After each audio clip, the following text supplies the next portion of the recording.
নমস্কার প্রিয় দর্শকবৃন্দ, কৃষ্ণ কথা ইউটিউব চ্যানেলে আপনাদের সবাইকে আবারও একবার জানাই সুস্বাগতম। আজ আমরা আপনাকে এমন কিছু ভুলের কথা বলতে যাচ্ছি যা আপনার জীবনে কখনোই করা উচিত নয়। এই ভুলগুলো করতে থাকলে আপনার জীবন নষ্ট হয়ে যেতে পারে। মানুষের ধ্বংসের সবচেয়ে বড় কারণ হলো এই তিনটি ভুল, যা এই বিশেষ ভিডিওটিতে একটি প্রাচীন কথার মাধ্যমে আপনাদের বলতে চলেছে। শুধু দর্শকবৃন্দ, কিছু মানুষ কিছু গুরুত্বপূর্ণ বিষয়কে হালকাভাবে নেয়, যার কারণে শেষ পর্যন্ত তাদের অনুতপ্ত হতে হয় এবং তাদের জীবনও নষ্ট হয়ে যায়। আজকের ভিডিওটিতে আমরা জানাতে যাচ্ছি যে কোনো নারী যদি তার স্বামীকে শারীরিক সম্পর্ক করতে না দেয় কিংবা বঞ্চিত করে, তাহলে তার সাথে কি হয়, যা স্বয়ং ভগবান শ্রীকৃষ্ণ বলেছেন নারদ মুনিকে। শুধু দর্শকবৃন্দ, আজকের ভিডিওটি খুবই গুরুত্বপূর্ণ এবং মাহাত্ম্যপূর্ণ হতে চলেছে, তাই অবশ্যই আপনারা ভিডিওটি শেষ পর্যন্ত দেখতে থাকুন। জয় শ্রীকৃষ্ণ, রাধে রাধে, ওম নমঃ শিবায়। এক সময়ের কথা, দেবর্ষি নারদ নারায়ণ নারায়ণ জপ করতে করতে পৃথিবী ভ্রমণ করছিলেন। তখন তিনি পৃথিবীতে এসে দেখতে পেলেন যে এক যুবক রাত্রে জঙ্গলের দিকে খুব দ্রুত গতিতে এগিয়ে যাচ্ছে। দেবর্ষি নারদ সেই যুবককে দেখে মনে মনে ভাবলেন, রাতের এই সময়ে সবাই যার যার ঘরে নিশ্চিন্তে মনে ঘুমাচ্ছে, কিন্তু এই লোকটি বনের দিকে এগিয়ে যাচ্ছে কেন? এই ভেবে নারদ কিন্তু সেই ব্যক্তির পিছু নিতে থাকে। কিছুক্ষণ পর যুবকটি একটি কুঁড়ে ঘরের কাছে পৌঁছায়, যেখানে একজন খুব সুন্দরী মহিলা কুঁড়ে ঘরের বাইরে দাঁড়িয়ে অপেক্ষা করছিল। নারদমুনি দেখলেন যুবককে আসতে দেখে মহিলা তাকে ডাকলেন এবং বললেন, এসো এসো, আমি তোমার জন্য অনেকক্ষণ ধরে অপেক্ষা করছিলাম, তুমি আসতে বেশ দেরি করেছো। তখন যুবকটি বলে, হে প্রিয়, আজ আমার স্ত্রী খুব দেরি করে ঘুমিয়েছে, সেই জন্য আমার আসতে একটু দেরি হয়ে গেল। এরপর মহিলাটি বলে, সমস্যা নেই, আজ আমার স্বামীরও ঘুমাতে একটু দেরি করেছে। তো শুধু দর্শকবৃন্দ, এরপর দেবর্ষি নারদ মুনি দুজনের কথা শুনছিলেন। তখন মহিলাটি বলে, চলো আমরা দুজনে তাড়াতাড়ি কুঁড়ে ঘরের ভেতরে গিয়ে জীবনের আসল আনন্দ উপভোগ করি। এই কথা বলে দুজনেই কুঁড়ে ঘরের ভেতরে চলে গেলেন। দেবর্ষি নারদ এটা দেখে আশ্চর্য হয়ে গেলেন এবং বলতে লাগলেন, বারে পৃথিবীর নরনারী। তো শুধু দর্শকবৃন্দ, দেবর্ষি নারদ ভাবলেন দুজনেই বিবাহিত, তবু দুজনেই তাদের জীবন সঙ্গীর সাথে প্রতারণা করছে। তাদের মধ্যে সামান্য লাজ লজ্জাও নেই আর ভয়ও নেই যে নিজের স্ত্রী বা স্বামীর সাথে বিশ্বাসঘাতকতা করা কত বড় পাপ। দর্শকবৃন্দ, এই ঘটনা দেখে দেবর্ষি নারদের মনে অনেক প্রশ্ন জাগ্রত হতে শুরু করলো এবং তারপর সেই প্রশ্নের উত্তর জানতে দেবর্ষি নারদ নারায়ণ নারায়ণ বলে জপ করতে করতে দ্বারকার দিকে এগিয়ে যেতে লাগলেন। কিছুক্ষণ পর দেবর্ষি নারদ দ্বারকা নগরীতে পৌঁছান। সেখানে ভগবান শ্রীকৃষ্ণ সিংহাসনে বসেছিলেন। তারপর দেবর্ষি নারদকে আসতে দেখে ভগবান শ্রীকৃষ্ণ বললেন, আসুন দেবর্ষি, দ্বারকায় আপনাকে স্বাগতম। আজ হঠাৎ দ্বারকায় আসার কারণ কি? তখন দেবর্ষি নারদ বলেন, হে ভগবান, আজ আমি পৃথিবী দর্শন করতে গিয়েছিলাম, তখন একটি অদ্ভুত ঘটনা দেখলাম। সেই ঘটনা দেখে আমার মনে একটা ভয়ানক প্রশ্ন জেগেছে। আমি সেই প্রশ্নের উত্তর জানতে আপনার কাছে এসেছি। অনুগ্রহ করে আমার প্রশ্নের উত্তর দিয়ে আমার সন্দেহের অবসান করুন। ভগবান শ্রীকৃষ্ণ বললেন, হে দেবর্ষি, আপনার প্রশ্ন আপনি বিনা দ্বিধায় জিজ্ঞাসা করুন, আমি অবশ্যই আপনার প্রশ্নের উত্তর দেব। তো ভগবান শ্রীকৃষ্ণের কাছ থেকে এই কথা শুনে দেবর্ষি নারদ বললেন, হে ভগবান, আমি আপনার কাছে জানতে চাই, কেন কিছু মহিলা তাদের স্বামীদের শারীরিক সম্পর্ক করতে দেয় না? মানুষ কেন তার জীবন সঙ্গীর সাথে এইভাবে প্রতারণা করে? মানুষ তাদের জীবনে কোন তিনটি ভুল করে যার জন্য তাকে সারা জীবন অনুতপ্ত হতে হয়, এবং যারা সেই ভুল করে না তাদের জীবন সবসময় সুখী থাকে কেন?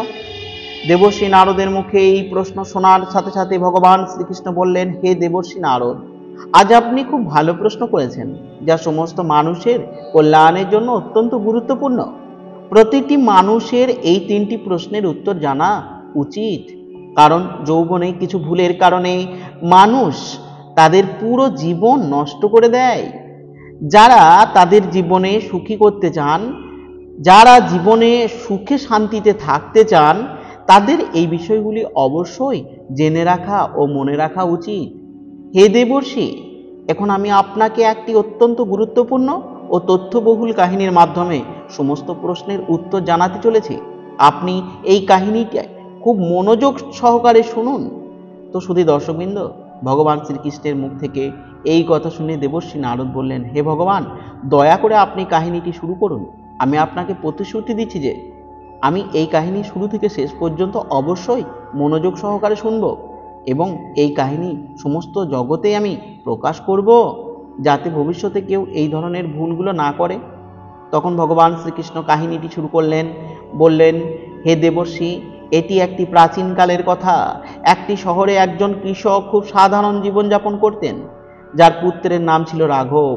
কৃষকের অর্থের অভাব ছিল না, কারণ কৃষক চাষাবাদে কঠোর পরিশ্রম করত, তাই তার ফসল ভালো হতো এবং শস্য বাজারে বিক্রি করে তার কাছে অর্থ আসত।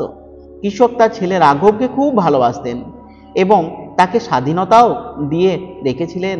তাই সম্পূর্ণরূপে এই স্বাধীনতার জন্য সেই ছেলেটি ধ্বংস হয়ে গিয়েছিল, কারণ সে খারাপ সঙ্গ পেয়েছিল। খারাপ সঙ্গ পেয়ে রাঘব জুয়া খেলা শুরু করে এবং অল্প বয়সে তার যৌন লালসা মেটানোর জন্য কোনো এক অসতী রমণীর কাছে যাওয়া শুরু করে।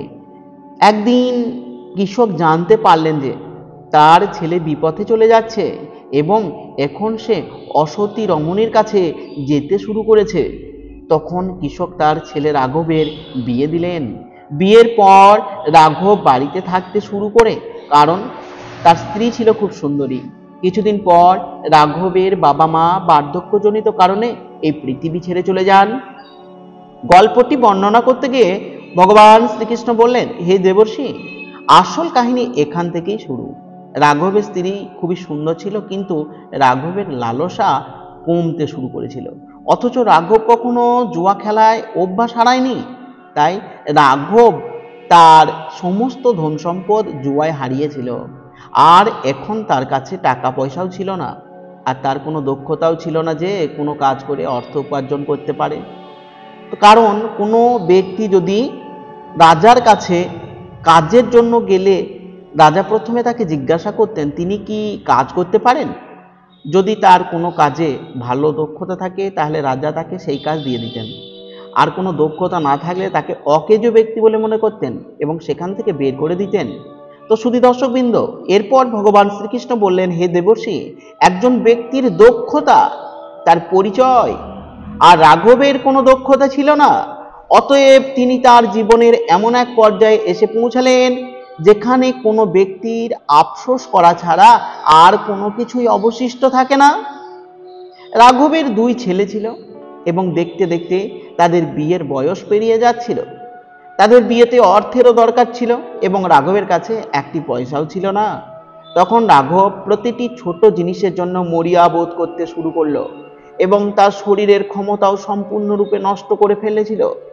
একদিন রাঘব তার স্ত্রীর কাছে লালসার বশবর্তী হয়ে গেলেন। তখন তার স্ত্রী বললেন, এই পৃথিবীতে মানুষের সবচেয়ে বড় সুখ শুধু যৌনতা নয়, বরং কঠিন পরিশ্রম করে পরিবারকে সুখে রাখা। যারা যৌন লালসার অন্ধ থাকে তাদের এমনই সর্বনাশ হয়। এরপর ভগবান শ্রীকৃষ্ণ বললেন, এখন আমি যে তিনটি ভুল বলতে যাচ্ছি তা খুব মনোযোগ সহকারে শ্রবণ করো। 1. যারা যৌবনের প্রথম দিকে ভালো শিক্ষা ও দক্ষতা শেখে না, তারা তাদের জীবন ও কর্মজীবনে অনেক সমস্যার সম্মুখীন হয়।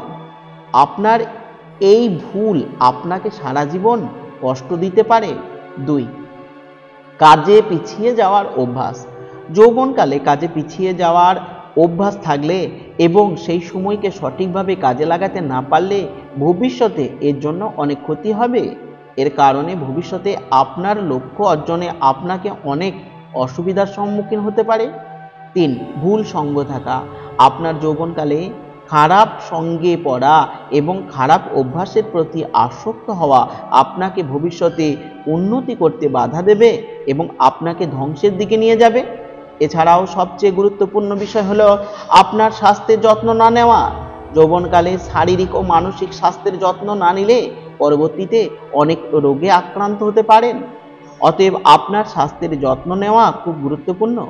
রাঘব যৌবনে অনেক ভুল করেছে, তাই সে আজ অনেক সমস্যার সম্মুখীন হচ্ছে। মানুষের জন্মের পর শৈশব থেকে যৌবন পর্যন্ত ব্রহ্মচর্যের পর মানুষ বিবাহিত জীবনে চলে যায়। বিবাহিত জীবনে আসার পর সন্তানের আকাঙ্ক্ষা করে। সন্তান হওয়ার পর তারা পুত্রবধূর কামনা করে। তারপর তারা বৃদ্ধ হয় এবং সেই ব্রহ্মচারীর জীবনে ফিরে যায় যেখান থেকে বিবাহিত জীবনে সে এসেছিল। তাই ব্রহ্মচারী থাকাই ভালো।